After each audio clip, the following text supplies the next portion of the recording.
So, how does this whole manufacturing consent thing work? It's a complex process, but let's break it down step by step. The media, which we rely on for information, isn't just a neutral conveyor of facts.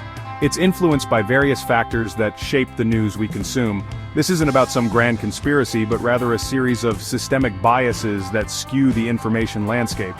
Well, Chomsky and Herman lay out a handy little thing called the propaganda model. This model helps us understand the underlying mechanisms that influence media content. It's like having a map to navigate the often murky waters of media production. It's got 5 parts. Think of them like the digestive system of a media giant, only instead of pooping out nutrients, it poops out propaganda. These filters are ownership, advertising, sourcing, Flak, and anti-communism. Each one plays a crucial role in shaping the final product that reaches the audience. Filter 1, ownership. Who owns the media? Giant corporations, that's who. These corporations have their own interests and priorities, which inevitably influence the kind of news that gets reported. When a handful of conglomerates control the majority of media outlets, the diversity of perspective shrinks, and the news becomes a reflection of corporate interests. And guess what? They have agendas. Shocking, I know. These agendas can range from political affiliations to economic interests. The ownership filter ensures that the news aligns with the goals of those at the top, often at the expense of unbiased reporting. Filter 2, advertising. Media needs cash to survive. Without revenue, media outlets can't function. This is where advertisers come in. They provide the financial lifeline that keeps the media afloat. However, this relationship comes with strings attached.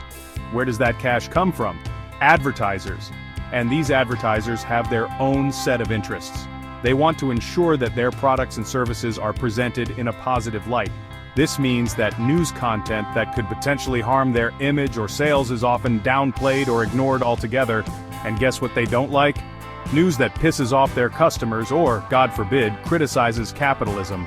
Advertisers wield significant power over media content, subtly shaping the narrative to protect their interests. This creates a conflict of interest where the pursuit of truth takes a back seat to maintaining profitable relationships. Filter 3, sourcing. Reporters need information. To produce news, journalists rely on sources. These sources are often official entities like government agencies, corporations, and public relations firms. The problem arises when these sources have their own agendas. Where do they get it? From official sources like the government and big corporations. These sources provide a steady stream of information, but it's information that serves their interests. This creates a dependency where journalists may hesitate to challenge or critically analyze the information they receive. See a potential problem here? When the primary sources of news are entities with vested interests, the resulting coverage is often biased. This filter ensures that the news aligns with the perspectives of those in power, rather than providing a balanced view. Filter 4, Flak. Say something the powerful don't like. Get ready for Flak lawsuits, angry phone calls, you name it. Flak refers to the negative responses and pressures that media outlets face when they publish content that displeases powerful entities. Get ready for Flak lawsuits, angry phone calls, you name it. This filter acts as a deterrent, discouraging journalists from pursuing stories that could lead to backlash. The threat of legal action or other forms of retaliation can stifle investigative journalism and critical reporting. It's all designed to shut you up. The Flak filter ensures that the media remains compliant and avoids stepping on the toes of powerful interests. This self-censorship undermines the role of the media as a watchdog and limits the scope of public discourse. Filter 5, anti-communism. This one's a bit dated, but back in the day, if you wanted to discredit someone, you just called them a communist. During the Cold War, anti-communism was a powerful tool used to marginalize dissenting voices and maintain the status quo. It was the ultimate boogeyman. While the specific context of anti-communism has evolved, the underlying principle remains the same. Labeling and discrediting individuals or groups as threats to societal norms continues to be a tactic used to control the narrative. These filters work together to create a media system that's about as fair and balanced as a rigged carnival game. The interplay of ownership, advertising, sourcing, Flak, and anti-communism creates a media landscape where the truth is often obscured by layers of bias and manipulation.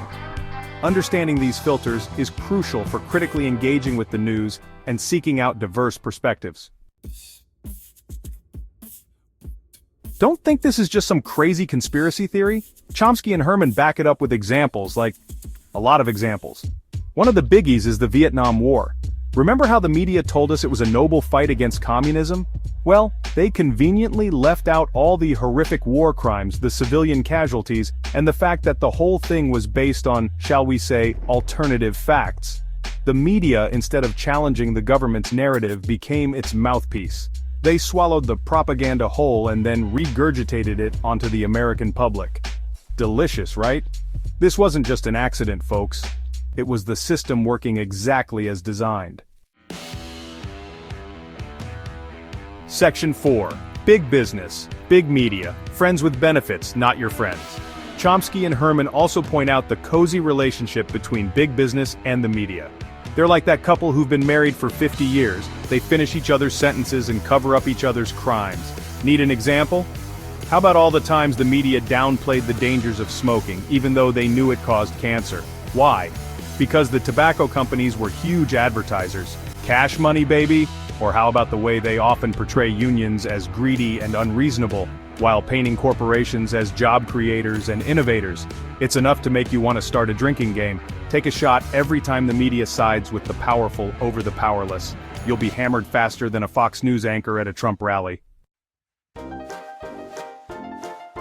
Section 5. Neutral news, a myth busted wide open. One of the big things this book does is expose the myth of neutral news. For decades, we've been led to believe that the news we consume is an unbiased, objective recounting of events. But is that really the case? The idea that journalists are just objective observers who report the facts without bias is about as realistic as a unicorn riding a roller coaster. The truth is far more complex and nuanced. The reality is that every single choice a journalist makes, from what stories they cover to how they frame those stories to the language they use, is influenced by their own biases and the biases of the system they work within. To what sources they use, to the questions they ask, and even to the images they select to accompany their stories. To what words they choose, is influenced by their own biases and the biases of the system they work within. These biases can be subtle, almost invisible, or they can be glaringly obvious. This isn't to say that all journalists are evil propagandists, although some of them definitely are.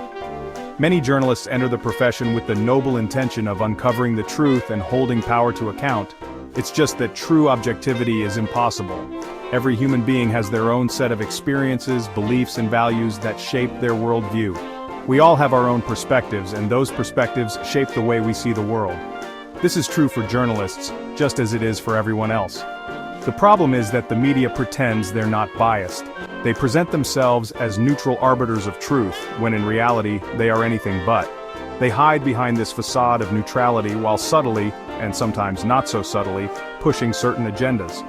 This can be seen in the way they choose to cover certain stories while ignoring others, or in the way they frame their coverage to fit a particular narrative. It's important for us as consumers of news to be aware of these biases, and to critically evaluate the information we receive. We should seek out multiple sources and perspectives to get a more balanced understanding of the issues at hand. By doing so, we can become more informed and engaged citizens, better equipped to navigate the complex and often confusing world of modern media. The myth of neutral news may be comforting, but it's time we face the reality and take responsibility for our own understanding of the world. Section 6. Is this your media on propaganda? You decide. In this section, we delve into the intricate world of media and its potential role in shaping public perception. The term propaganda often conjures images of wartime posters and government broadcasts. But in reality, it can be much more subtle and pervasive. Alright, enough from me. It's time for you, the discerning viewer at home, to weigh in. As you sit in your living room, watching the evening news or scrolling through your social media feed, consider the information being presented to you. Do you think Chomsky and Herman are full of it, or have they hit the nail on the head? Their seminal work, Manufacturing Consent, argues that mass media serves as a system for communicating messages and symbols to the general populace. Take a look around at the media landscape today. With the advent of digital media, the landscape has become even more complex. News is no longer confined to print and television, it's on our phones, in our emails, and across our social media platforms. Do you see the same patterns of bias and manipulation that they identified back in the 80s? Or perhaps do you notice new patterns emerging? The media has evolved, but have the underlying tactics of influence and persuasion changed? Or have things gotten better? Spoiler alert, they haven't. In fact, some argue that the proliferation of media sources has only made it easier for misinformation and biased reporting to spread. Think about the way the media covers certain issues. Are some topics given more airtime than others? Are certain viewpoints consistently highlighted while others are marginalized? Do they give equal weight to all sides, or do they tend to favor certain perspectives? The framing of a story can significantly influence public opinion, often without the audience even realizing it. Do they ever seem to be pushing a particular agenda? Whether it's political, economic, or social, the agendas behind media coverage can shape the way we understand the world around us. These are just a few things to consider. The media is a powerful tool, and with great power comes great responsibility. But that responsibility doesn't just lie with the journalists and editors, it also lies with us, the consumers of media. The point is, don't just passively consume information.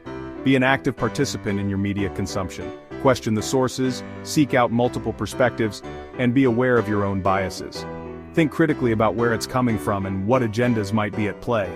In a world where information is abundant and easily accessible, critical thinking is more important than ever.